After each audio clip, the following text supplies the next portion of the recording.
SolarPunk Society. I am here in the Mystical Yoga Farm Tea House. Cheers! JaHendo. What is your role here at the Mystical Yoga Farm?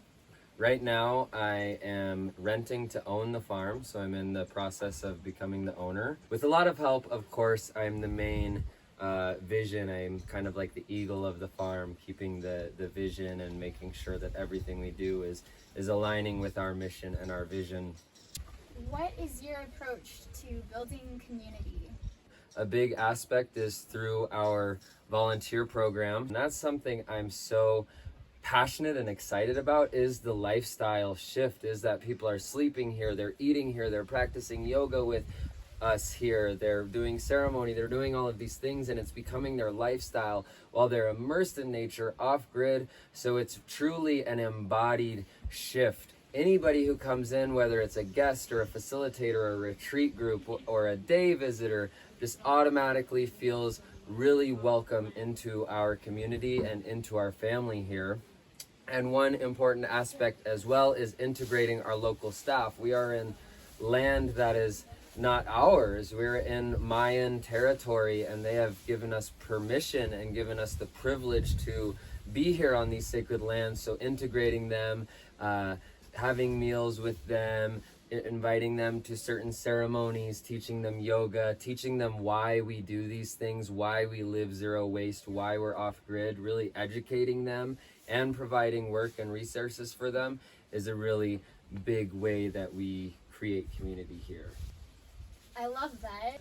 I'm sure you weren't always on this SolarPunk type path, but what caused that shift in you? As many of us, I was very stuck in the corporate world. I tried to do college, dropped out after a year. It wasn't my style of learning. I didn't believe in what they were teaching, this and that. So I started just getting labor jobs and just different odd jobs that were corporate, and I was working for something that I didn't align fully with. I was working just for money, so I was miserable. I would work for money to pay bills, and I was just in this cycle of never having enough, and it was just this energy of lack. I started going through this spiritual transformation through my conscious work with psychedelics and just researching different Buddhist practices, and a lot of things kept piling on, synchronicities, as I like to call them, led me to a strong message that I needed to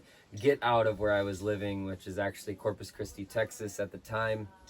And I decided to just leave on a whim and go to a festival so I could be around like-minded individuals. I ended up at this festival called Electric Forest, and it was completely immersed in the forest. There was more of an emphasis on consciousness, things like this, and I'm just like, wow, how can I live like this every day of my life? How can I make this being around like-minded people, being around people that are happy, that are lifting each other up, that are kind, that are open, that are spiritual.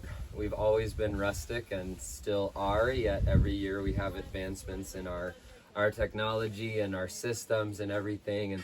And the main technology that's really fascinating that we use is solar power. So we have enough solar power to power 2 fridges, a Vitamix blender, lights all over the farm, charge everyone's phones, laptops, you name it. And this is permaculture principle number 2, catch and store energy. So the idea is that we receive and catch energy when it's at its highest point, when it's at its most abundant time, and then store it so that it can be used when it's not abundant. We also have solar thermal showers, which is amazing. So in addition to that, we're pretty much Wi-Fi free, though a lot of us have internet through local SIM cards and data plans. And so a lot of what we use for things like our outreach is Instagram is our big one. And of course we're trying to get people to come here and to experience the magic, but at the end of the day, even if we just inspire one person or make one person smile, then we've done a good job. And then our farm Facebook also has a lot of articles that we're sharing and ways to get involved, retreats that we're hosting. And then of course our website is just jam-packed. You can find our mission, our vision, all about our volunteer program, all about our retreats, all about who we are and why we do what we do, how to get here, blog posts about various topics, you name it. And that's mysticalyogafarm.com if anybody's looking for that. Have you run into any problems, and have you been able to find any solutions? There's always challenges and problems that arise with anything, whether it's permaculture, spirituality, whatever it might be. So yes, so just over the quarantine this year, in around July or August, we reached our biggest goal since 2015 of becoming zero waste.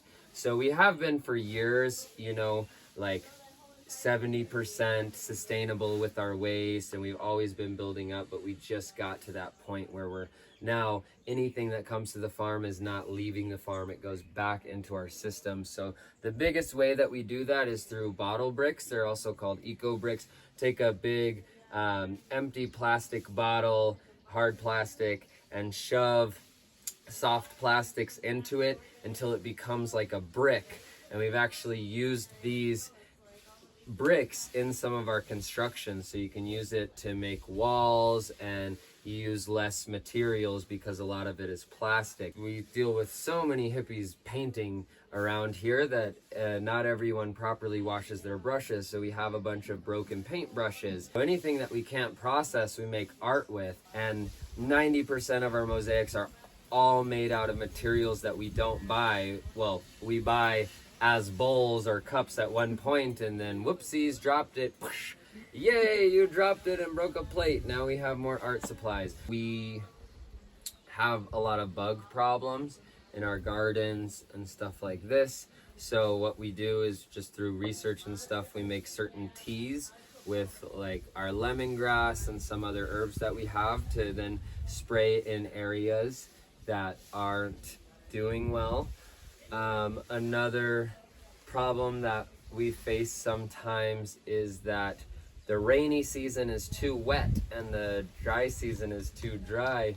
So we just use that permaculture principle number 12 is creatively use and respond to change. So after being here so much and observing so much, that you only plant certain things at certain times of the years, and then also during the dry season we water things, but we can only water so much. So there's only certain things that we plant in the dry season that are going to be watered, and if there's something that isn't going to be watered during the dry season, then we plant it at the beginning of the rainy season so that it can actually survive.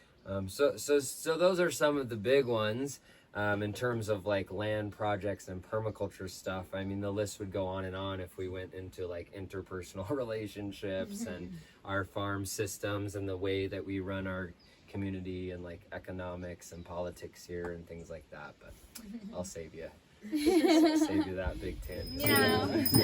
Gonna say a fat beat like a little cat, 'cause I'm wearing my real